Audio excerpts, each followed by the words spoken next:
All right, thank y'all. Yep. So today I'm going to, we're in the process of this virus, and now we're going into the process of economy.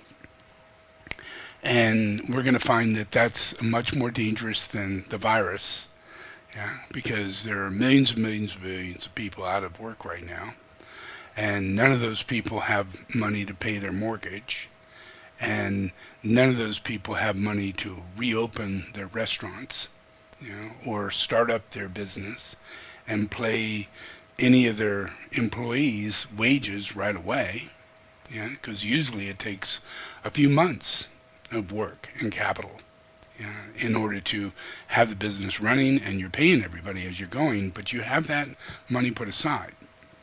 That's how business works. It's how people get paid. Yeah. But we're finding out that the trillions of dollars that the president and them had given the United States was far short of what was necessary, so it left out the businesses, small businesses. All small businesses haven't received any money. And that's not a trickle-down scenario. It's just a really bad operating situation. People who are running this thing and treating everybody the way they are incredibly incompetent, all the way from China to Italy to America. Wherever this thing landed, it hit incompetency. Yeah. Only South Korea was the first one to deal with it correctly. And they isolated and they tested everybody immediately. Yeah. So then they knew what was going on. They knew how much they had and what they needed to prepare for. Yeah. But we are not in any way, shape, or form prepared for the virus that came, and let alone the economy that's going to come after that. But what it will do over the next 5 years, it will change in a much better way everybody's life, everybody's future life and present life. People are going to find that, I really don't need to fly that often, to do all that I think I need to do. I could do a whole lot less. So we're just going to find that 1/3 of what would be normal, expected recovery, is not even going to show up. Because those people just have decided that, I actually don't need to fly. And then we just happen to have hundreds and hundreds and hundreds of thousands of electric cars put into society over the last 10 years. And all those people did not have to buy gas. All of them just plugged in at the house and drove around like they had nothing better to do, because they didn't have to pay for their gas. But anybody else who had to pay for gas, that meant you're not going to get groceries. That meant you're not going to pay your electric bill. That meant you don't know. And that's a large amount of money. Even though we're supposed to stay in home, look out there, very few people did. They still got in their car and they still went places. Because it wasn't subjected by law that we had to do this. So the amount of people that are at food banks, they're in the miles, and they're waiting days in order to get a box of food. These are average, everyday people who have been working all their lives, and they have nothing. They don't have any extra money. Their relatives are in exactly the same boat. They're below middle class. So the last time they paid their mortgage was the big lump of money that they had, and they haven't received a check since. So both the wife and the husband and anybody is not bringing any income in, and that really wreaks havoc on people in 2 weeks' time. But this has been over a month, and starting in the beginning of March, people started closing jobs and asking people not to show up and really slow this thing down as much as possible. So it's been going on now for almost 2 months. And it will go on for a very, very, very, very, very, very long time. Yeah, and we just don't think it will. But people are afraid. They're too afraid to think that it's perfectly safe to just head back out there, and be the first one to find out that wasn't a good idea. Yeah, so there's a lot of people who are going to take it slow, and lie their ass off as to why they need to stay home. I'm sick, I got a cold, I'm not feeling that well. Oh, okay, yeah, sure, stay home, you know. But I doubt very much if people are going to be jumping out there. Yeah, and the people who are making an income, that process of being able to catch up is going to be incredibly slow because of the amount of people unemployed. The everything is inside of everything. This business supports that business. Yeah, this community supports all of this that's going on. And if everybody doesn't come out of the house and nobody goes to work and nobody can do anything in any of those businesses in your entire town, in your entire state, your economy has shut down. And that is individual economy. And then to try and start that back up is almost impossible when you don't have a government that comes in and just offers up tens of thousands of dollars into your bank account. If you're a business. In England, our church was given £30,000 by the country of England. Just showed up in the account in order to help us through the process of nobody coming to the shop. And that happened in every shop on our street. Every shop, every single business. So they can go home and they can eat and they can pay their bills and they can live without going crazy. But that is not what's happening here. Is 100% not what is happening here.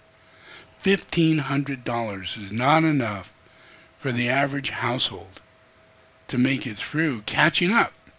Trying to pay an electric bill because they can't get the electric company to waive. And they're not sure they're going to. They're not sure the water company. They're not sure the gas company. They're not sure anything's going to be shut off. Because they got to make sure those things get paid on time or they get shut off. And their life shuts down. So a lot of people are going to find that they need far less than what they did before.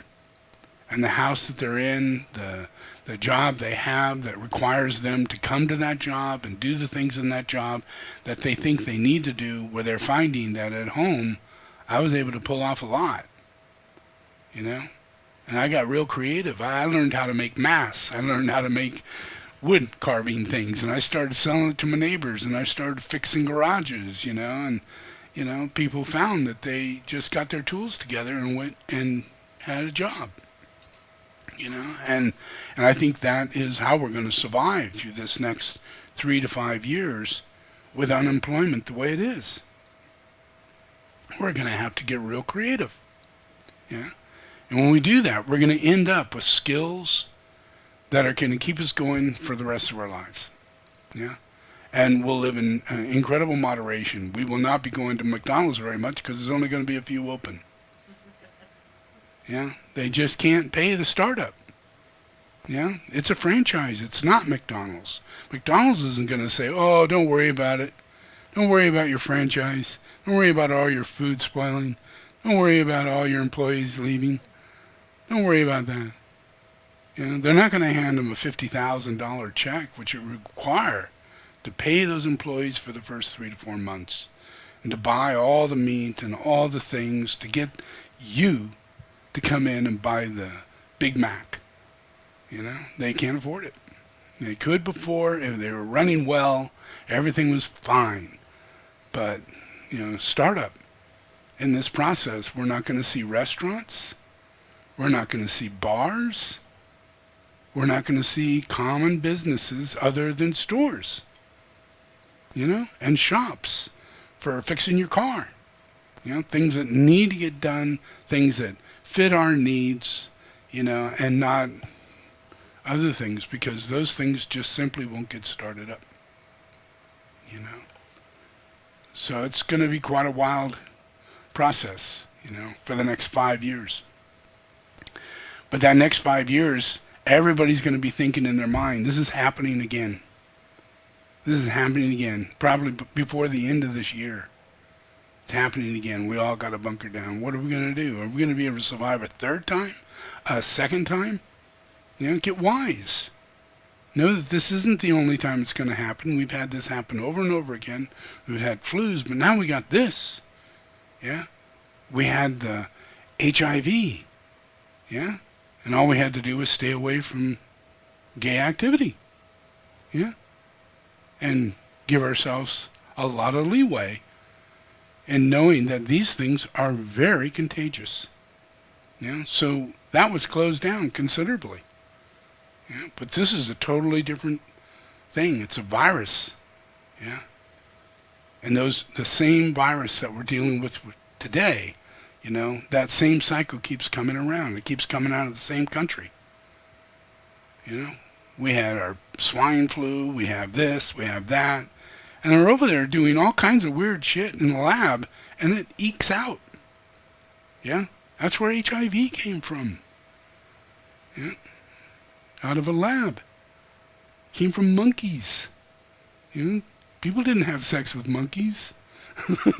People didn't have sex with bats or pigs. It was through labs. And they always say it comes through the droppings in a market or something like that, and it, creates this, opportunity for it to grow and bleed into our system. But that we always find, if we investigate it, that's untrue, that is easy, way of explaining it. But if you investigate it, you find the source, and there's a lab nearby that actually created it, where the area was infected. So this is going to be a learning tool for all of us, because we need to prevent this from ever happening again. Yeah? There are systems that we could do inside our World Health Organization if we apply it correctly. Yeah? But the World Health Organization isn't the World Health Organization. It's just a bunch of politicians that's not doing their job. And if they did their job, they would know this very thing is what's going on. Yeah? And they do their best to try and solve that. Yeah? But our process is going to be that we're going to have a long-term shift, and that shift is going to bring us everything in conflict has to do with our soul. Yeah? So these are going to be unsurmountable, enormous mountains of conflict over the next 5 years. Unsurmountable, just trying to get past it. If we go through another virus, through another cycle of the same thing, it's going to be just devastating to our psyche. Yeah, our ability to know whether or not we're going to be the next one. Are we going to go with this whole other 200,000 people dying in the next fell swoop? Oh my God, I'm in the 50s. I'm probably that group. Yeah, that's horrifying to imagine life like that. So our process is to realize that this shit happens, and that we need to give ourselves as much protection as we can at all times, and always know that a cold could be something other than a cold. When someone's sneezing and wiping their nose and having a cold, don't go to work. Whether it's a cold or the flu, whatever symptom it is, stay at home. Nurse it till it's gone, completely gone. And businesses have to learn to incorporate that as a paid leave, so that the person has a right to behave properly, be paid for it, and then come back. And that way no one else in your whole group gets sick, and you're actually making money by people coming to work.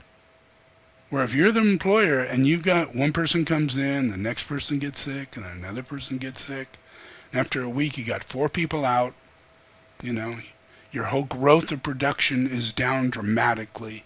Your income goes down dramatically, just simply because you're not compassionate and empathetic enough to deal with the circumstances of the soul.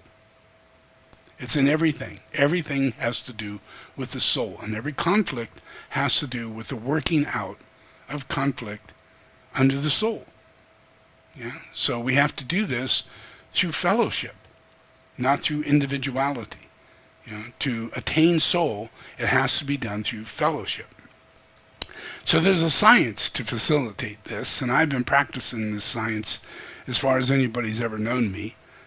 So, and now there are physicists that are aware of the science, and science is the science of God, and that we are a temple, the earth is a temple, we are all a temple, and that due to the fact that this is a great big psychic phenomenon, that we can't really be messing around.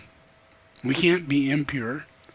We when given the suggestion to do the right thing, we need to take that suggestion and move forward quickly, and not hold back, and not elect presidents like Trump, and not, do the things that we do because we're lazy, because we don't learn from what we're going through.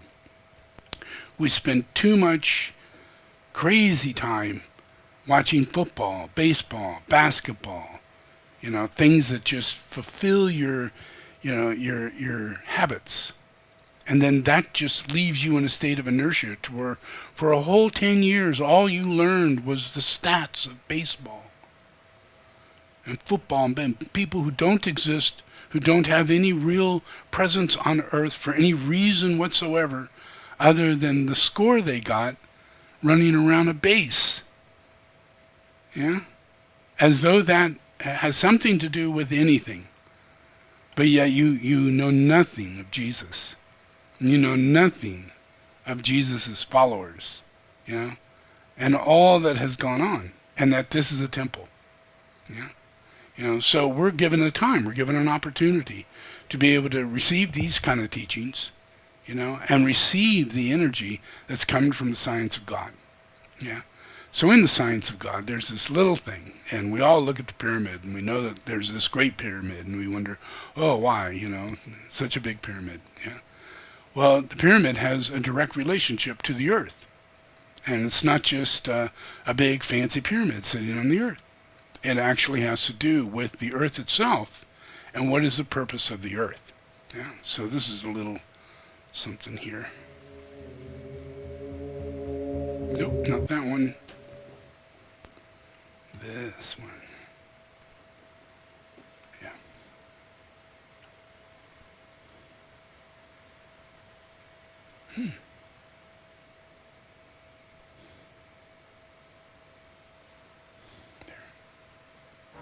The measurements of the length and width of the perimeter of the Great Pyramid correspond to an exact fraction of both the latitude and longitude measurements at the equator. Scaled up, this means the Great Pyramid directly corresponds to the circumference of the equator, as well as the measurement from the equator to the pole, making it a scale model of the Northern Hemisphere. The measurements of the length and width of the perimeter of the Great Pyramid and it not only does correspond to an exact fraction of both the latitude and longitude measurements at the equator. Scaled up, this means the Great Pyramid directly corresponds to the circumference of the equator, as well as the measurement from the equator to the pole. There. So the physics behind the pyramid, and the fact that we have computers now, and the fact that we can know through NASA and through satellite measurements that we know the size and the distance of the earth and its entire real matter, exactly what is the mathematics. And we find when we apply that to the pyramid, it's exactly the same thing. It applies that. But when you go further, you find that the moon is also applied in that. And that manifestation creates the influence of not only the pyramid that we see here, that looks like that, but then in reality, it's the pyramid that is like this. And the real mathematical relationship of the pyramid is that its width from the base goes up to the apex, and it goes beyond the size of the earth. And it goes to a specific point that creates another circle. And that exact circle is the distance between the earth and the moon. Yeah? So all these mathematics, these numbers of mathematics, are an equation that includes our solar system. The moon, yeah, the sun being our rotation, yeah, and the moon itself and its mathematic placement to the earth, yeah. So when we look at that and we realize, wow, that's an amazing phenomenon, yeah. But it's also a process that allows humanity to awaken their soul through conflict. Yeah, we're built in a temple. So even though life sucks, it's hard, and then you die, and really the only way out is for you to seek God. And then you begin having revelations from the pyramid, from the earth, from our location in our celestial reality of God's creation. Yeah? Not just, is there a God? To say the least, there's a God. Yeah? We can see God literally formed everything. Yeah? Put it together exactly. Yeah? And made our physical form and the earth in the same geometric pattern. So we're all related inside this temple. Yeah? So that's fellowship. That's what fellowship is about. Yeah? We can't really get away from it. Yeah? Because we're not really personalities. Yeah? We're actually like our cells are the cells of the planetary logos, our bodies are inside the planetary logos. And all the cells inside the planetary logos is us. Yeah? And if we look at ourselves and we think, oh, a little blood running around, But consider, it is life. And it has a brain. It has a brain. Those little cells have brains. Your tummy has a brain. Your toe has a brain. Yeah? Your fingernail has a brain. Every bit of you has a brain. Yeah? If you look at a Mandelbrot, you'll see that every single bit of it is the same as all of it. Yeah? Just break it down to a little piece or see it as a big piece. It's all from the same thing. It's just a holograph. Yeah? It's a pattern of the same pattern. And the pattern is God. Yeah? So when we look at anything, when we look at the pyramid, we look at the earth, we look at, oh, what a phenomenon, the earth and the moon and mathematics and the pyramid. How's all that possible? Because we don't have any will. The real reality is that God is constantly creating and moving everything inside of this temple. Yeah? So due to the Dark Lodge, we have astral plane and psychic confusion and all kinds of glamours and desires that take up all our time and energy. Yeah? And when we are allowed, through our own benefit of our own soul, our soulful qualities, when those energies permeate back into us and it comes from us as a collective through fellowship, by behavior. Yeah? Like if we have empathy, and we have so much empathy that we start making certain decisions based on harmlessness. And it's not logic. Yeah? It's just, well, yeah, I agree with that. I really don't need, this kind of house. I don't really need to eat this much food. I don't really need all this stuff. Yeah? And it slowly but surely, being personality, we are ego. Being ego, we're bigger than you can ever imagine. But yet we're nothing. Yeah? But our ego expresses that as being something. So that delusion of grandeur, that delusion of grandeur, that we all go, oh, I'm Jimmy. Well, that's a delusion of grandeur there, Jimmy. You're a child of God. Yeah? And if you get really quiet, you can actually feel God. Yeah? And you are less Jimmy and now more of what God is. Yeah, and God is your will. Yeah, something happens, and so it doesn't matter who it is. When the personality is relinquished, the soul enters, comes in, and takes the place. But it only happens through conflict, like at the last moment of dying, like in a car wreck, like when somebody is really hostile towards you, and you got to try and work it out. You know, you're gaining soulful intuition, gaining soulful empathy, and certain ways of seeing things without that delusion of grandeur. Yeah, because you start off by going, "Why me? Why? Why?" You know, everything's why. You know, how come I don't have any money? Why? You know, it's all that. That is a delusion of grandeur. You know, and it's our first expression. You know, I'm being ripped off. I'm being held back. I'm getting no power. Listen to all the women out there. We're totally unpowered. We got to get our power back. Well, did anybody hear why? Yeah, we have. We've heard that a lot. Yeah, why? Yeah, it's just always there. It's the same sound that comes from having power. Yeah, because when you don't get what you want, you go, why? And that having power, the only reason why you're saying why is because somebody's take your power away. And yet you weren't supposed to have that power in the first place. So some terrible karmic event takes place. And it makes you go, why? Yeah? And it's that time that you got to lighten up.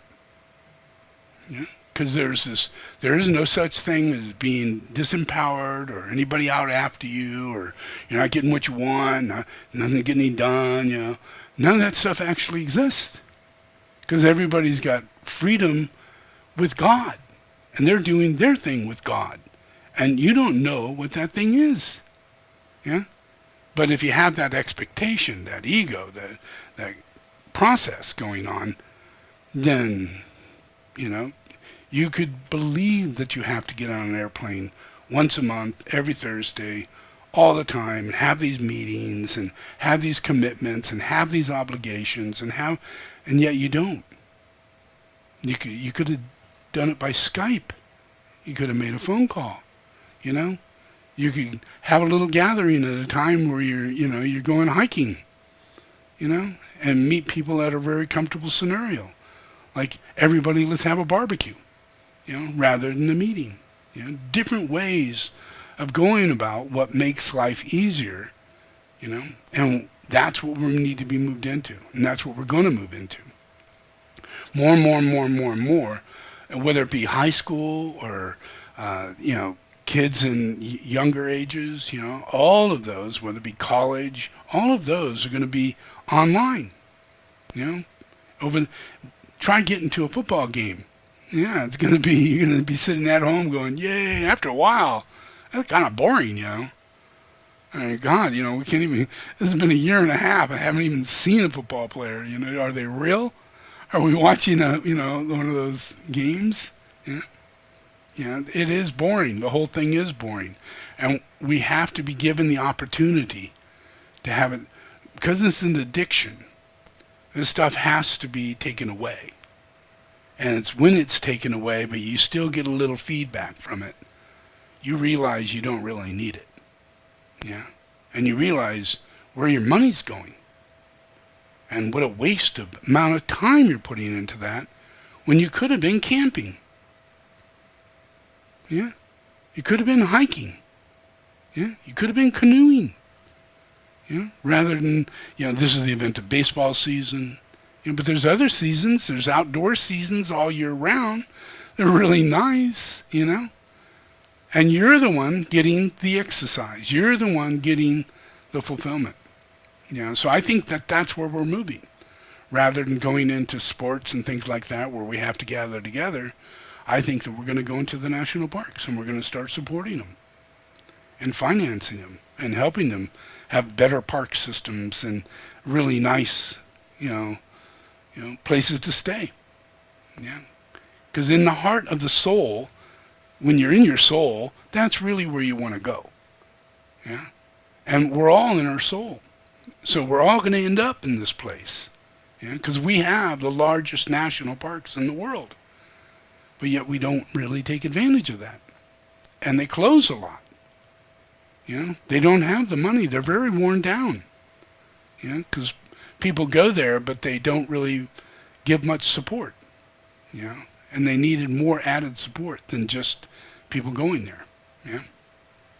So there's all of that. Everything, all of this is the awakening of the soul. And it's all happening due to the reality of the science of God. It's activated here in Shambhala 24/7.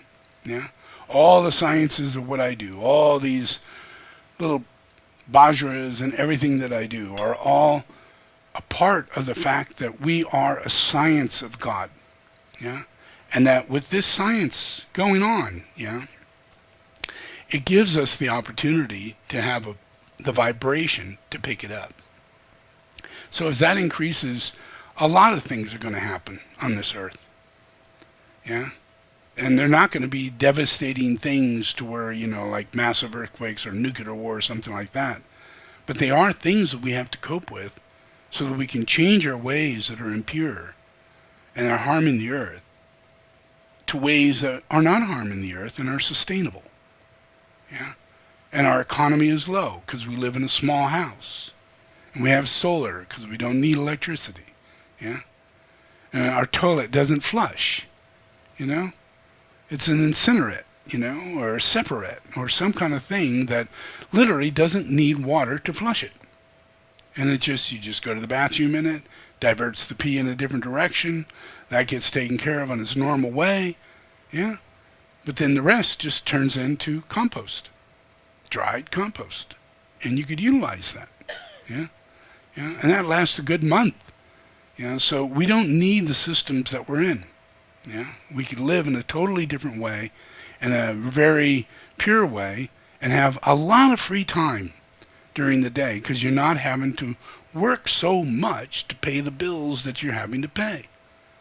If you only have to make $500 a month, because you can live on $500 a month, just imagine what kind of job you need to get. Probably none. You could do it all online. You could do it all through your friends. You could do it all through the internet or other ways. And you can make $500 a month. You just need to live in a small house, have solar, don't have a flush toilet. Have everything electric. Have an electric car. And within 5 years, it will cost you $500 a month. And that's mainly food. And now you're growing, you got your own garden, you have a few chickens because you moved out of town, and now you're down lower than that. You're down to $350 a month, and holy moly. And you're probably making a whole lot more than that. So there's abundance in the reality of the soul. It provides abundance. It provides. It's our personality that puts us in a position to where it literally sells us out. And then we are now obligated for all those things. So everybody's given a vacation here, for a spiritual change. And we're not going to come out of it. It's going to stay the same for a very long time. And if we understand that this is God's plan, and that everybody's taking this opportunity because there's more and more soul going into the earth and affecting people to make better decisions when they come out of it and not get more and more depressed, because they're going to get less depressed. A lot of people would think, oh, no money, Great Depression. No, not really. We're not going to get like the Great Depression.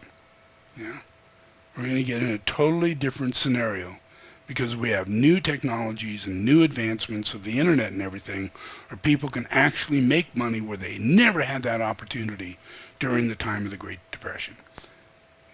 So we're in a totally different scenario. Be positive about your creative abilities to make the amount of money that you need to make without having a regular job, and go about your life.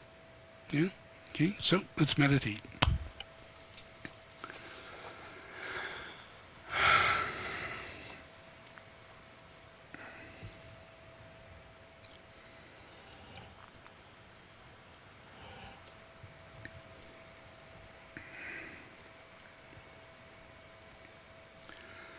Okay, we're going to do the invocation of the soul, the ashram and the monad. Just repeat after me.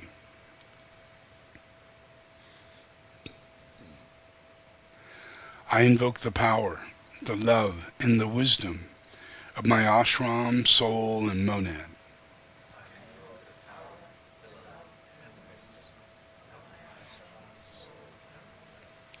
To guide me into the right activity in the plan.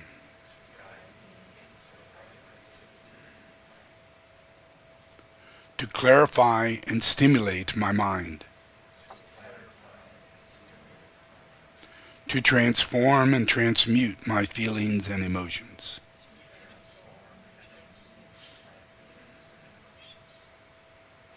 To energize and vitalize and heal my physical and etheric body.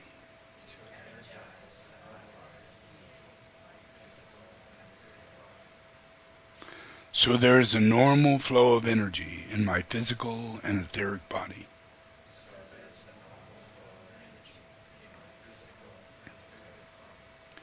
Through this day and every day, I ask this in the name of the Christ to serve the One.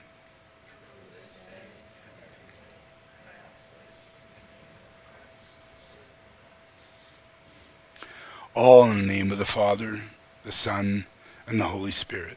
Amen.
Just do the Om. When I do the Om, take a deep breath.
Okay, just relax.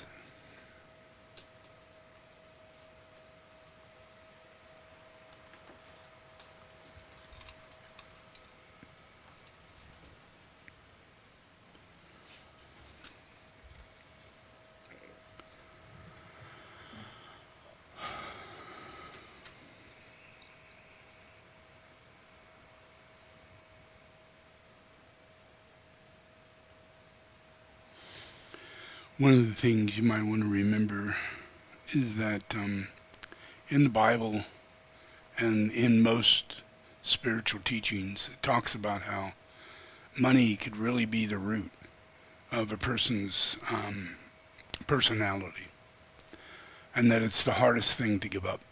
It's the hardest thing to care and share money. Really hard. Everybody lets people borrow money. I've never do that. I like to pass it on to people and then make them stronger and help them regain their ability to do it more. Yeah. So either you take this and then you give that same amount back. Yeah. It's not really a borrowing. It's a regrouping. Yeah. Or you just let it go and let the person have it. Yeah. But it's a process of knowing that money's not ours. Money is something that comes from heaven. That there really is a tree of life, and that it is based on prosperity. It's not based on poverty. Heaven is not based on the fact that we have to be a martyr and live a life of sacrifice, and eat nothing, want nothing, be nothing. Yeah. It's about being something. It's about being God's creation, and finding prosperity in the value of your life and being able to serve in that way.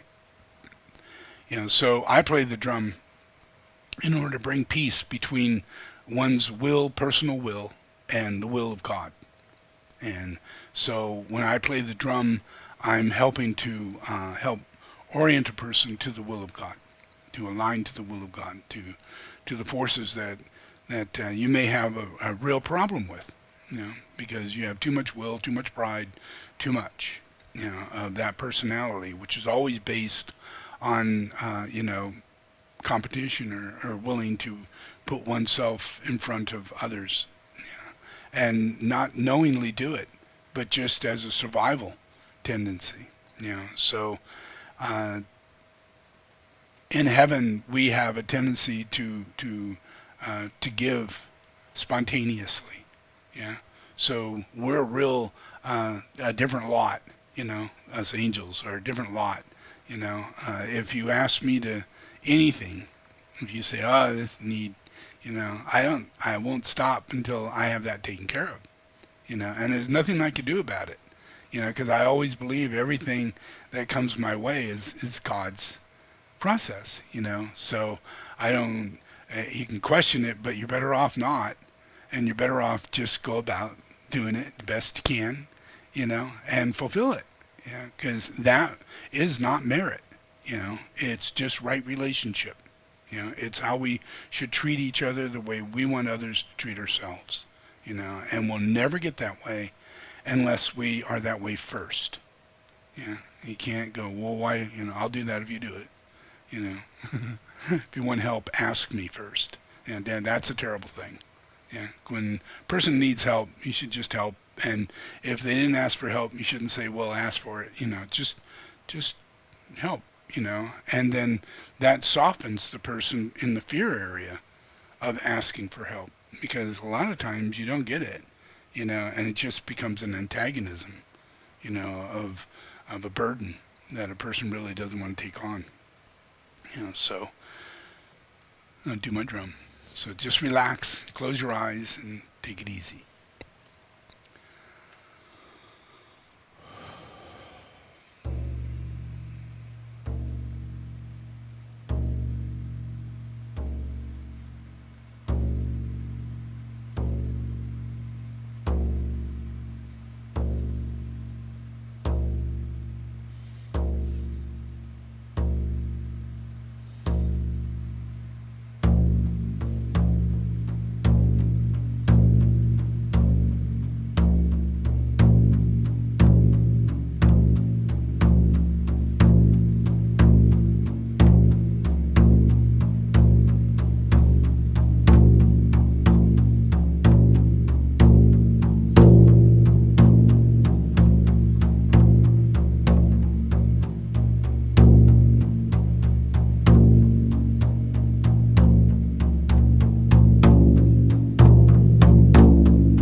Om.